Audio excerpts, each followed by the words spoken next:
નમસ્કાર. આજે આપણે દ્રષ્ટા ભાવ કે સાક્ષી ભાવ જે મેથડ છે મેડિટેશનની, ધ્યાન કરવાની, તેના વિશે ડિટેલમાં જોઈશું. તો ધ્યાન એટલે કે મેડિટેશન શબ્દ આપણે બધાએ સાંભળ્યો છે. જો તમે ધ્યાન કરવાથી તમારા જીવનમાં શું પરિવર્તન આવે છે કે કેવા પ્રકારના ફાયદા કે નુકસાન થઈ શકે છે તેના વિશે જાણતા હશો, તો તમે બધાએ ક્યારેક ને ક્યારેક મેડિટેશનમાં બેસવાનો ટ્રાય જરૂર કર્યો હશે.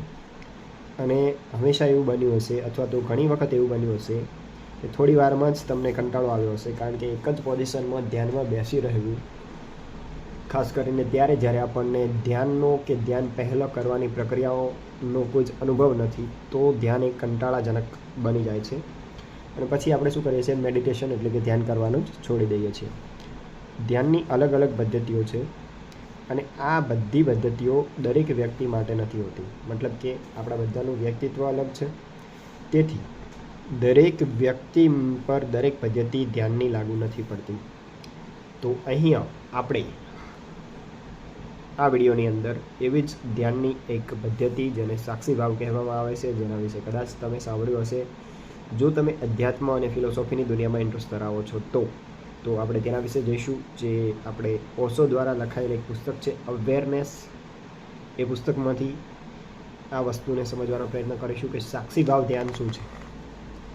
તો સાક્ષી ભાવ શું છે? જ્યારે કોઈ બાળક જન્મે છે તો નાનપણથી જ તે શીખવાનું શરૂ કરી દે છે. કઈ બાબત શીખે છે? તે સૌથી પહેલાં અવલોકન કરવાનું શીખે છે. તમે જોયું હશે કે નાના બાળકો હંમેશા કોઈક ને કોઈક વસ્તુનું અવલોકન કરતા જોવા મળશે અને ખૂબ જ રસપૂર્વક નાનામાં નાની વસ્તુઓનું તેઓ અવલોકન કરતા જોવા મળશે.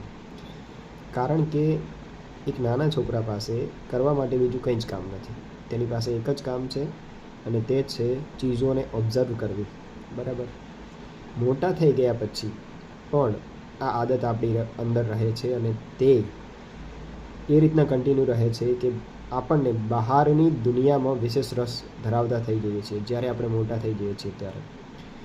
મતલબ કે બહારની દુનિયામાં કેવા પ્રકારનો વિકાસ થઈ રહ્યો છે, બરાબર, કોણ કેટલું સુંદર દેખાય છે અને કોણ કેટલું બદસૂરત છે, કોણ કેટલા પૈસા કમાઈ રહ્યું છે અને તે પૈસાની મદદથી તે કેવા પ્રકારનું જીવન જીવી રહ્યું છે, આ બધું જ આપણે બહારની દુનિયામાં સતત અવલોકન કરતા રહીએ છીએ. અને તેના પરિણામે શું થાય છે?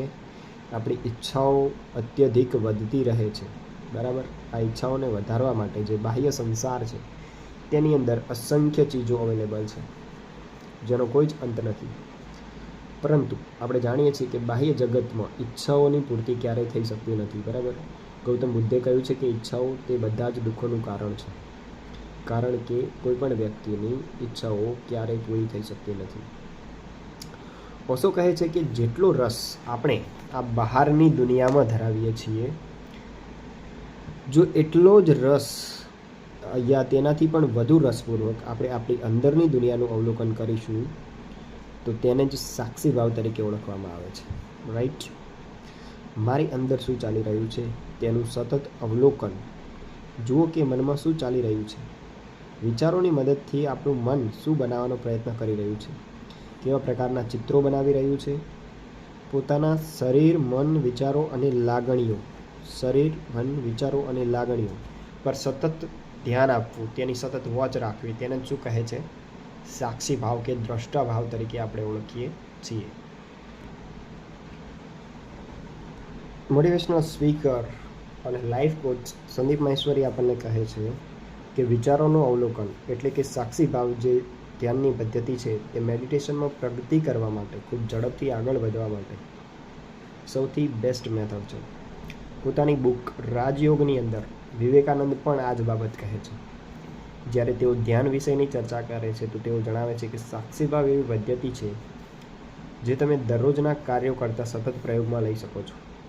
કોઈપણ કાર્ય દરમિયાન ધ્યાન કાર્યમાં કે પછી તમારી અંદર શું ચાલી રહ્યું છે, તમારા મનમાં શું ચાલી રહ્યું છે તેના પર રાખો. આ માટે તમે એવું કરી શકો છો કે શરૂઆત તમારા શરીરથી કરો. સૌ પ્રથમ ધ્યાન શરીર પર રાખતા શીખો. કેવી રીતે શરીર બેસે છે, કેવી રીતે ચાલે છે, આળસ અને ઉત્સાહનો અનુભવ કરે છે શરીર સમયાંતરે. શરૂઆત તમે શરીરથી કરો. તે પછીનું સ્તર વિચાર છે અને વિચારો પછીનું સ્તર છે લાગણીઓ. પરંતુ આ વસ્તુ દેખાવમાં કે સમજવામાં કે સાંભળવામાં જેટલી સહેલી લાગે છે, મતલબ કે પોતાની ભીતર ચાલતા વિચારોનું તેની અંદર ઇન્વોલ્વ થયા વગર, તેની અંદર ભળી રહ્યા વગર સતત અવલોકન કરવું તે ખૂબ જ મુશ્કેલ કાર્ય છે. બરાબર. તમે માત્ર 15 કે 30 સેકન્ડ સુધી જ જ્યારે અવલોકન કરશો તો અવલોકન કરવાનું કન્ટિન્યુ રાખી શકશો. ત્યારબાદ તમે એ જ વિચારોની અંદર અટવાઈ જશો. ફરીથી પોતાના ધ્યાનને કે જાગૃતતાને 1 મિનિટ સુધી પણ જાળવી રાખવી શક્ય નથી. તેથી એક બાબત ખાસ યાદ રાખવી જોઈએ કે આ જે વસ્તુ છે તે કોઈ બાળકોની રમત નથી. જ્યારે તમે જીવનની નાની નાની બાબતો પ્રત્યે ધ્યાનથી જાગૃત થવાનો પ્રયત્ન કરશો તો તમે જોશો કે ખૂબ ઝડપથી તમે પોતાના અભ્યાસને, જાગૃતતાને ગુમાવી દેશો. વિચારોમાં જેવા તમે વિચારોનું અવલોકન કરવાનું સ્ટાર્ટ કરશો યા મેડિટેશન કરવાનું સ્ટાર્ટ કરશો, અગેન એન્ડ અગેન તમે વિચારોમાં ખોવાઈ જશો. અને આ જ ટ્રેપ છે કે એના પછી શું થશે કે તમે પસ્તાવો અનુભવશો કે તમારાથી ધ્યાન કે મેડિટેશન કે અવલોકન ભીતરની દુનિયાનું થઈ રહ્યું નથી. અને આ જ વસ્તુ તમારા માઇન્ડ દ્વારા રચવામાં આવેલ એક ટ્રેપ છે. બરાબર. જેવો તમે પસ્તાવો કરવાનો સ્ટાર્ટ કર્યો તો શું થયું? ફરીથી તમે વિચારોમાં ખોવાઈ જશો. પરંતુ પસ્તાવાની બિલકુલ જરૂર નથી.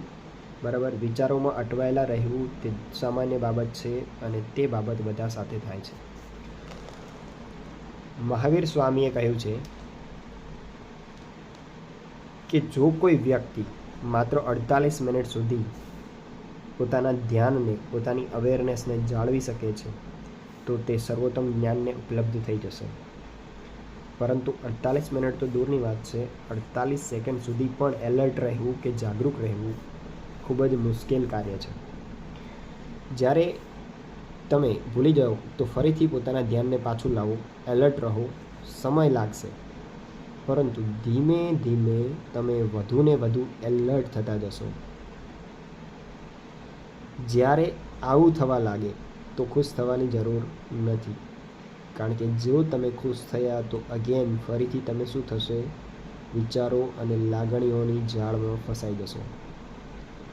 ધીરે ધીરે અને પૂર્ણ ખંતથી કાર્ય કરતા રહો. કોઈ જ ઉતાવળ કરવાની જરૂર નથી.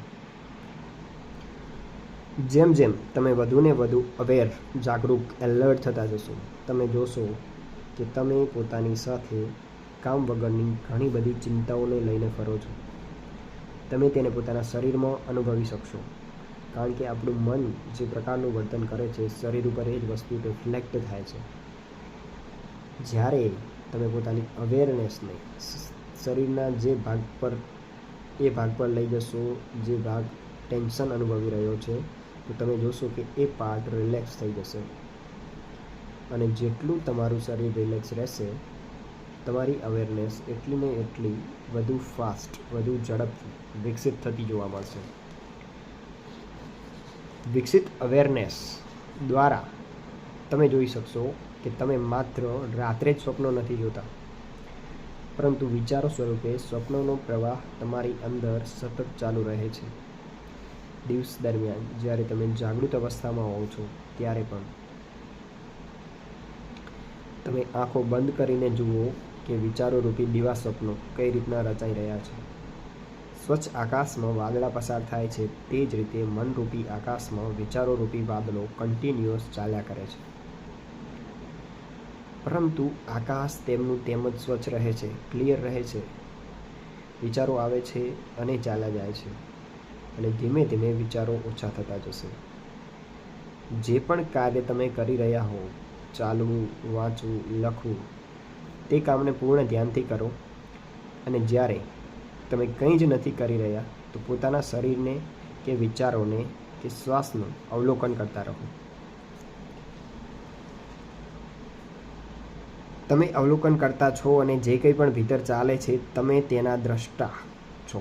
કોઈ પણ વિચાર, લાગણી કે ઘટના તમારું ધ્યાન ભટકાવશે. અવેરનેસને ફરી પાછી લાવો. તે વખતે આને એક સતત ચાલતી પ્રક્રિયા બનાવો. ધીમે ધીમે તમે પરિવર્તનને જોઈ શકશો. તમે જોશો કે જાગૃતતાના લીધે, અવેર રહેવાના લીધે તમારું મન, તમારું શરીર અને તમારો વ્યવહાર કઈ હદ સુધી બદલાઈ રહ્યો છે. તમે એક નવી જ દુનિયાનો અનુભવ કરશો. પરંતુ આ બધું ક્યારે થશે? જ્યારે તમે સતત કન્ટિન્યુઅસ અવેરનેસ એટલે કે જાગૃતતાનો પ્રયત્ન કરતા રહેશો. એ વિચાર્યા વગર કે આ બધું કરવાથી મને શું ફાયદો થશે અને આ બધાનો શું મતલબ છે. કારણ કે જો એ વિચારોમાં તમે ખોવાયા તો ફરીથી તમે અટવાઈ જશો. બીજી વસ્તુ એ છે કે આ કાર્ય એવું છે જેના માટે કોઈ અલગથી સમય કાઢવાની જરૂર નથી. પોતાના દૈનિક કાર્યો દરમિયાન, પોતાની ડેઇલી લાઈફ દરમિયાન તમે કન્ટિન્યુઅસ અંદર ધ્યાન આપી શકો છો. કારણ કે ધ્યાનનો સમગ્ર ઈશ્યો પોતાના કાર્યને આપવાની જરૂર નથી હોતી.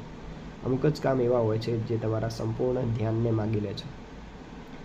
બાકીના કાર્યો દરમિયાન તમે ધ્યાનને પોતાની ભીતર રાખી અને સતત અવલોકનની ટેવ રાખી શકો છો અને સ્પર્શી શકો છો જીવનના એ ડાયમેન્શનને, એ શાંતિને જે વિચારો અને માઇન્ડની જે ડ્યુઆલિટીવાળી મેથડ છે કે આદત છે તેનાથી પરે છે.